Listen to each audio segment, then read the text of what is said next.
Hi guys, Dave in Texas here, and got a little problem. I actually have a pretty decent sized problem.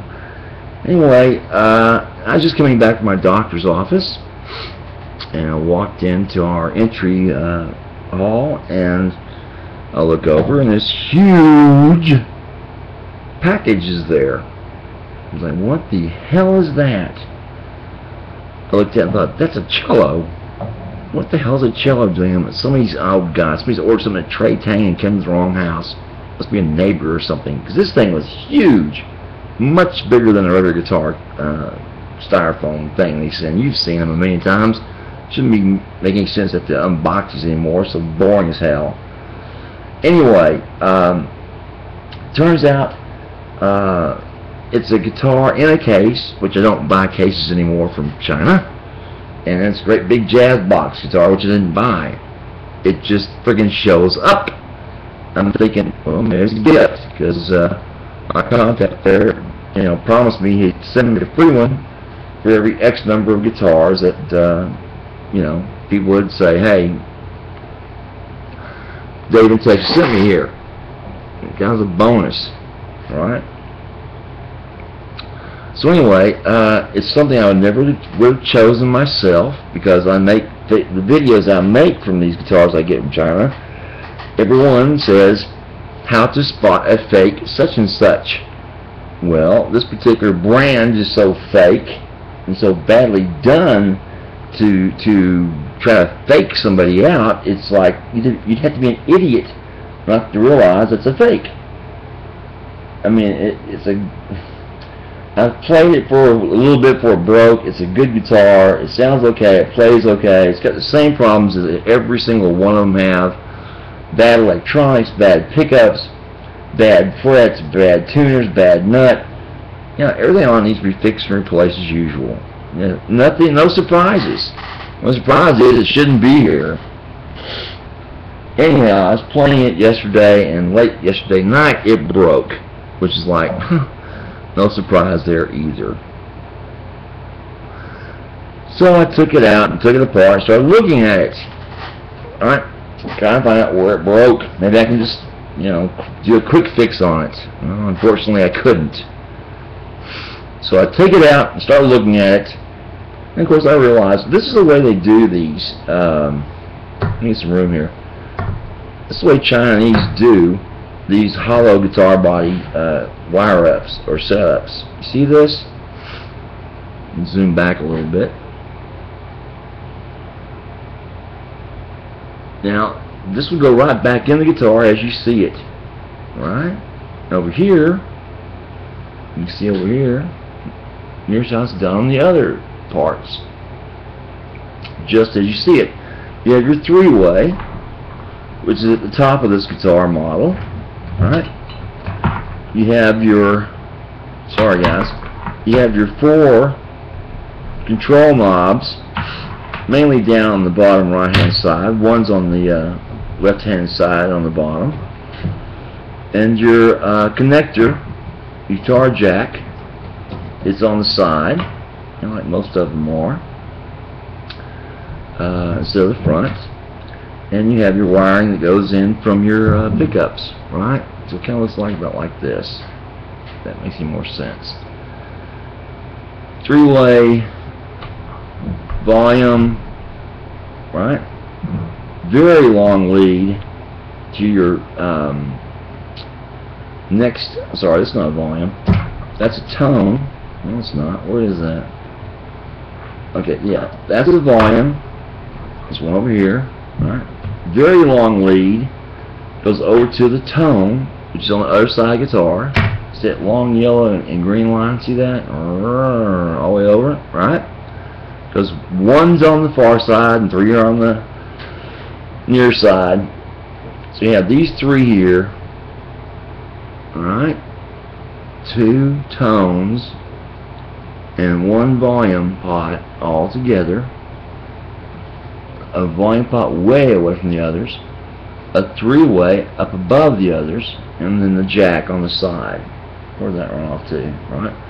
And these are all long wired away from each other, and they're not connected much. Now, excuse me, on a regular Les Paul setup, where you have all 4 control knobs right close to one another, as you've seen, right, kind of like that, in a little square configuration. You'll have this one wired to this one, wired to this one, wired to this one, then back from this one, this one, back to this one to form a square. So they're all grounded with each other.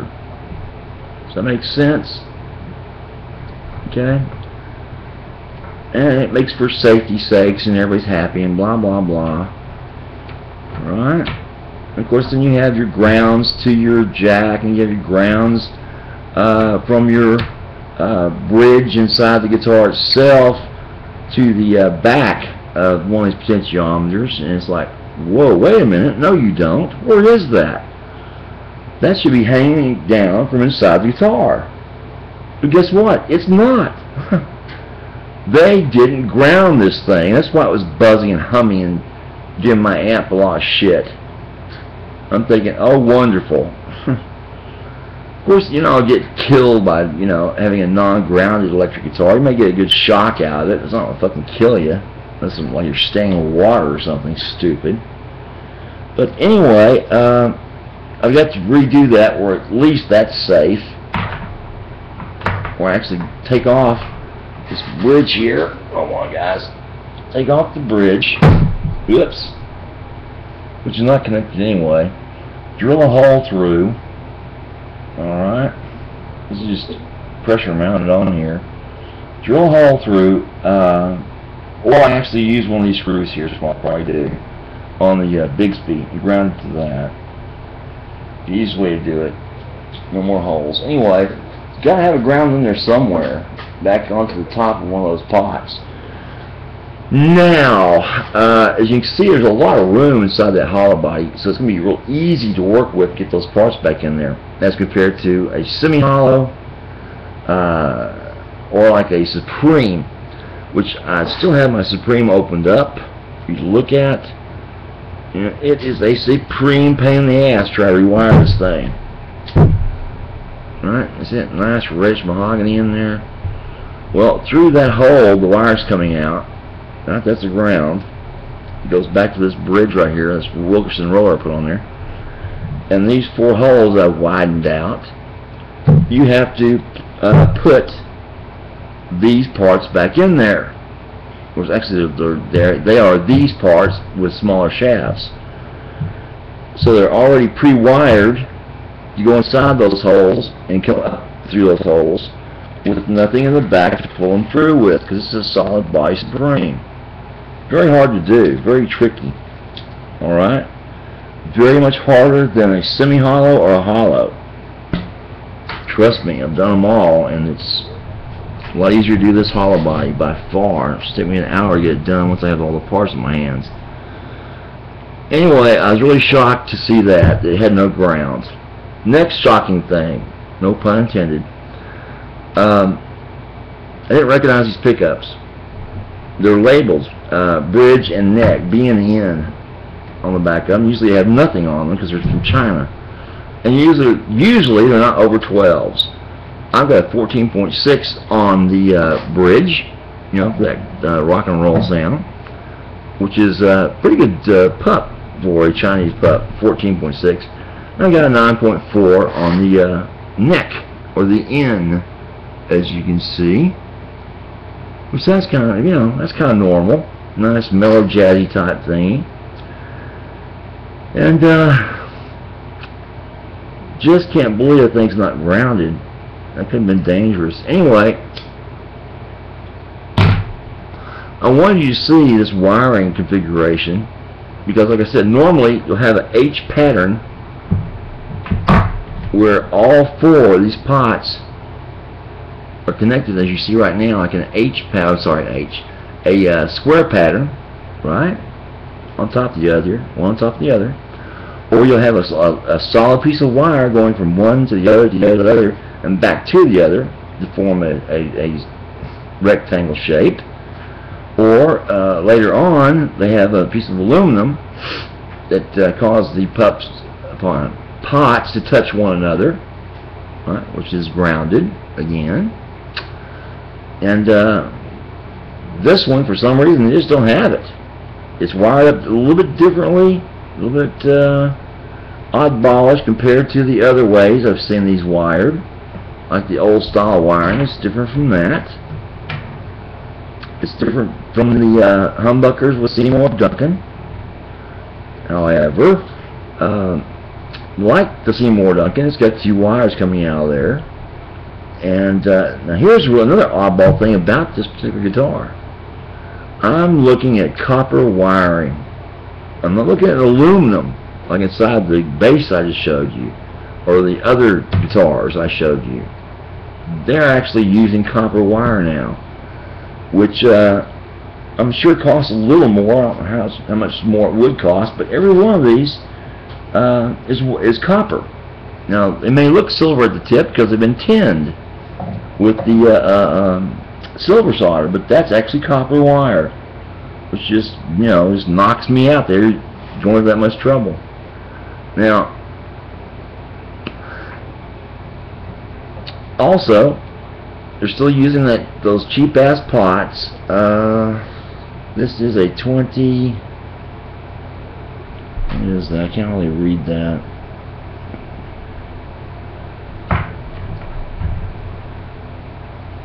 Gosh, it's almost oh, geez, I can't read that.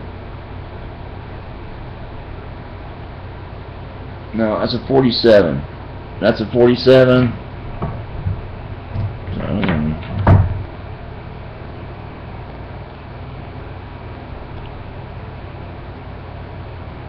That looks like a 22. I don't know what it would be though. It could be 47 and 21, 22.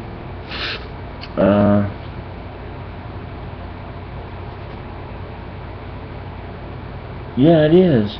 I'll be damned. So I had 2 different ones on here. Go figure which one's which. Probably the harsher one for the bridge, you know. Anyway, that's what's going on with inside this Gretch. It's a fake Gretch. It's supposed to be a White Falcon. It's got so many stupid things on it that it could not be mistaken for a White Falcon. It's just fake, you know. Too many things on it say, hey, I'm a fake. Now, when I was playing it, it sounded okay except for some problems with it, which I thought, you know, that's normal, you know, just crappy pups. But I'm wondering if I go to the trouble of putting these Gibsons in here. Now, these Gibsons came from that board I disassembled here recently. If you remember, I bought a board off the internet that used to go inside of Les Pauls. Now, I bought it for 60 bucks, and these potentiometers here are 14 bucks to 12 bucks a piece, so it's cheaper to just buy the board and, you know, do a little show, check if it fit one of my fakes, and still make it more fake. Go ahead and take it apart and use these on you know, a guitar. Now, also on that same description, I've come to find out that these are shitty potentiometers that aren't even close. Right? They're still Gibsons. They're not scratched them up yet. These still all Gibsons.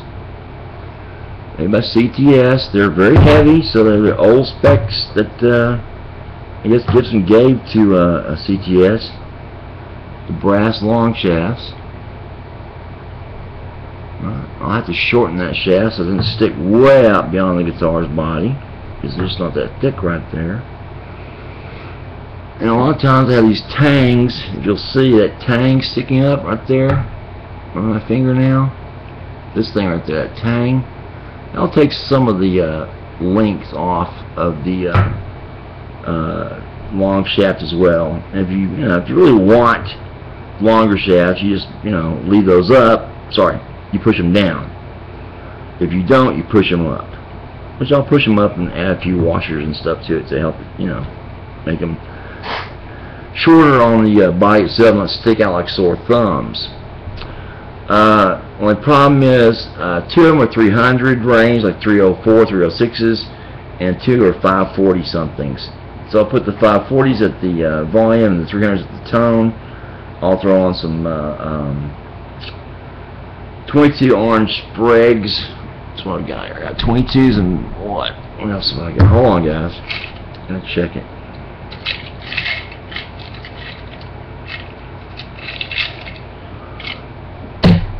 Alright.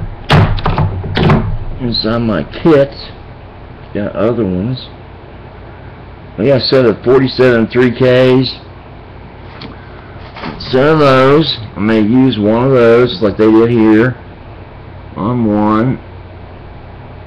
You get it? One on the other. On the 20s on the other. I'll give you a range at least. And what's nice about these things, even these pots, if you're careful with them, like, you know, you can use an alligator clip to attach these caps to your potentiometers, so you don't end up melting the inside of them and ruining them, and they still work. So you actually take a light touch to it, heat it up, take it off, clean it up, use it for the next application, unless you want to leave it. If it doesn't sound right, you know, try a different one. Just keep, you know, just don't throw them away, because you can reuse them if you're careful with what you do. And by alligator clip, what I mean, it's called heat sinking. Basically what you're doing, you're just trying to keep the heat away from the leg of the cap itself. And to do that, the simplest way I found out, I can find it, I just had it, is to use what they call an alligator clip. It also helps you, makes it easier to attach these parts, right, to the pot without touching them. Get your hands all burned up or scarred up from touching the damn hot spots. So, for example, you've got your little part going on here, like this, what just happened. I don't want to do that. Get off. Okay, now you have your little part right here, right? And you have this little leg all bent out straight instead of cocked like that, however you want it. And you take this alligator clip between the body of the cap itself and the part you're going to basically attach to the pot. This part right here, right? This little leg part. And you'll tin this part, put some solder on it, and then basically touch it to the potentiometer like this. Dip. And it's attached, but the heat just stopped there at the alligator clip and not gone on up into the cap itself and ruined or melted it. So then you take it off and do the same thing for the other leg. Once you can do it very, very quickly, and you have a lot of practice doing it, you know, you can save yourself $4 a pop. You know, you don't have to ruin every single one that you get if you want to use it on something else. Nice little trick to learn. Also, in my wiring video, I explained to Kiss Army Forever that you really have to score up the potentiometer. In other words, scratch it so that the Gibson is almost, you know, non-legible. All right, you can't see that Gibson anymore. These have not been scratched enough. See this? They need to be scratched so much that you can barely see the Gibson anymore, and the blowback on the light so, you know, shiny. That may be rough enough. What you're doing, you're actually cutting lines into this plane on the potentiometer so that the solder has a place to adhere to. Otherwise, it's like trying to glue something to a mirror. It just slides right off, and it's just totally friggin' useless, and you've wasted your time. It's going to end up doing the very same thing that this did on this Chinese guitar. It just slid right off somewhere in the mix. That's why it broke, stopped working. So you can use something very, very abrasive, like I showed this thing here. This thing here. It's the serrated part of a needle nose plier, right? See this? The serrated part? Oh, there you go. I almost had it right there. Yeah, see that?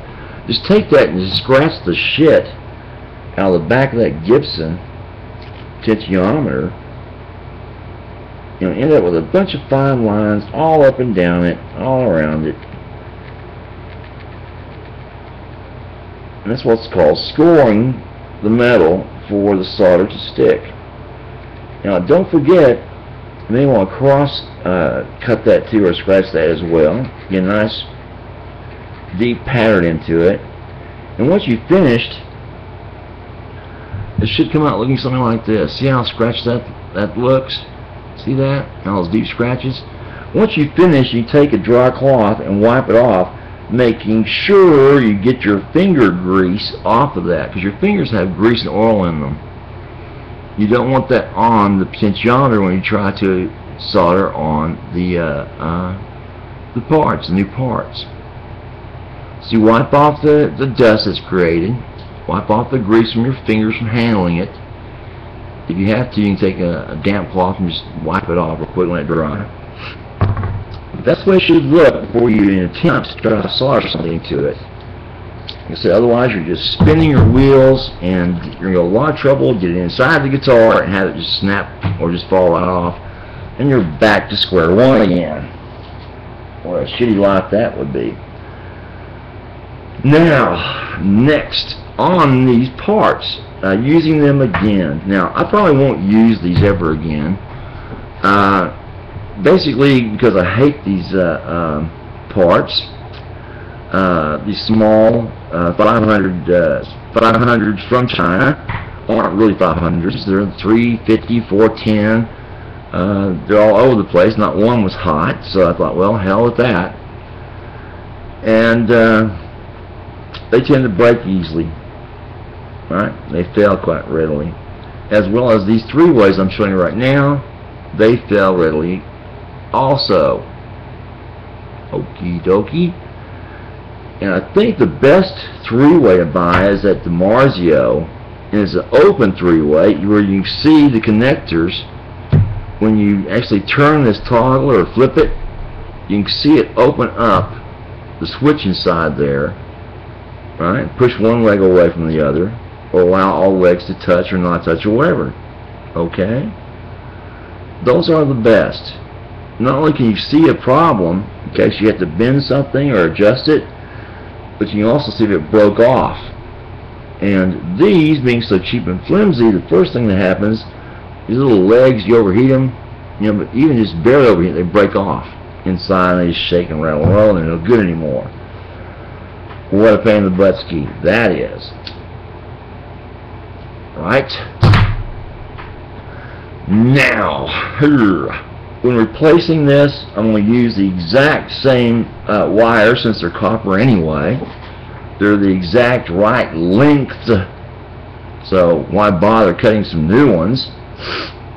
And what I want to do is basically just score up the bottom of these pots, open up the holes on that guitar with a awl. Right, it was a hand tool. The wooden handle, you just kind of scratch a bigger hole with it by turning it round and circles, and attach these